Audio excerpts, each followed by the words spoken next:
تا حالا شده وسط یه بحران اقتصادی وقتی همه دارن ناله میکنن و میگن دیگه تمومه، به این فکر کنی که چطوری میشه از دل همین خاکستر یه کوه طلا بسازی.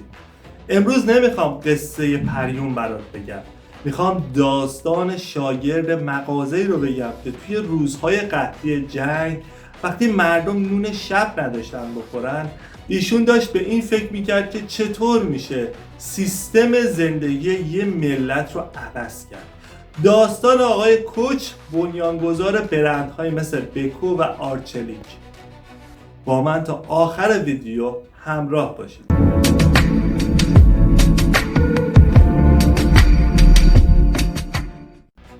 سال 1917 بود که جنگ جهانی اول داشت عثمانی رو از پا در می آورد.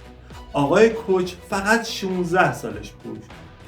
پدرش مغازه کوچیک عطاری و خاروبار فروشی توی آنکارا داشت.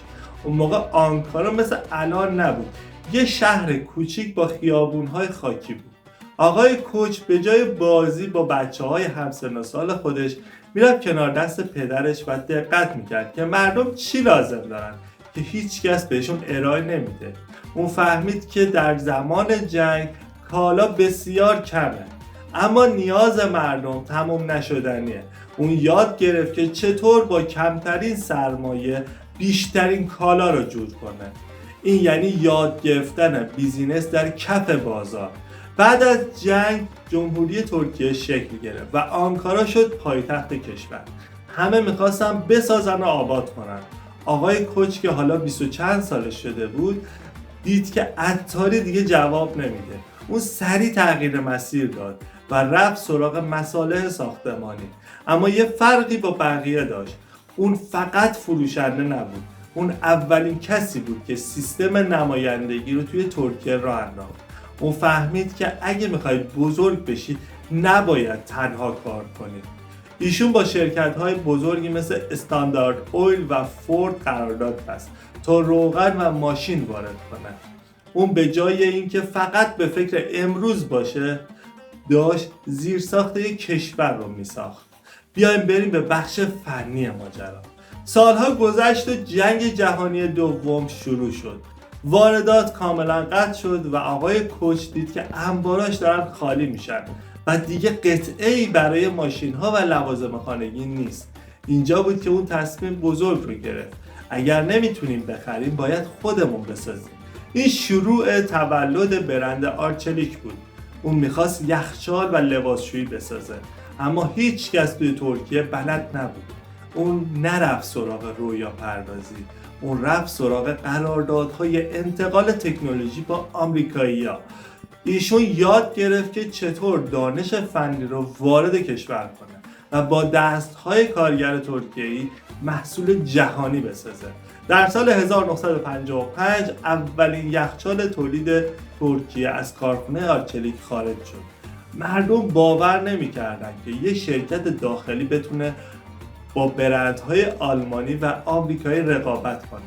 آقای کوچ یه استراتژی عجیبی داشت. اون میگفت محصول ما شاید اولش بهترین نباشه، اما خدمات پس از فروش اون باید بهترین باشه. اون ارتش تعمیرکارهای خودش رو راه انداخت. دقیقاً مثل کاری که خیلی از ماها الان انجام میدیم. خدمات پس از فروش ارائه میدیم. ایشون فهمید که اعتماد مشتری از خود محصول مهمتره. برند بکو هم برای صادرات ساخته شد تا ارز وارد کشور کنه.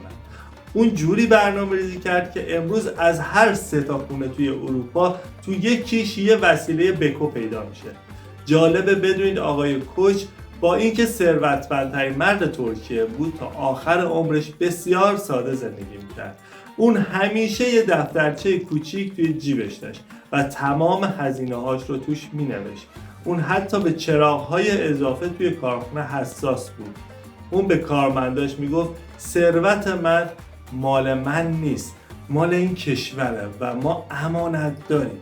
اون یه بنیاد خیریه راه انداخت که هنوزم که هنوزه هزاران دانشجو رو بورسیه میکنه. اون میدونست که برای موندگاری باید ریشه رو قوی کرد، نه فقط شاخه ها رو.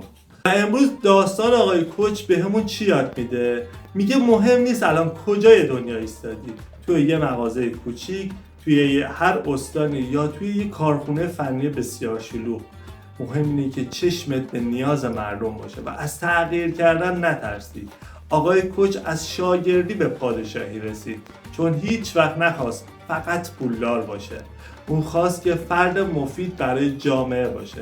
نظر شما چیه؟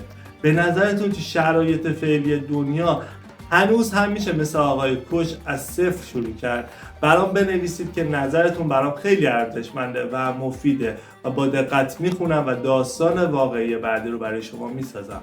و مثل همیشه نور بر تاریکی پیروزه.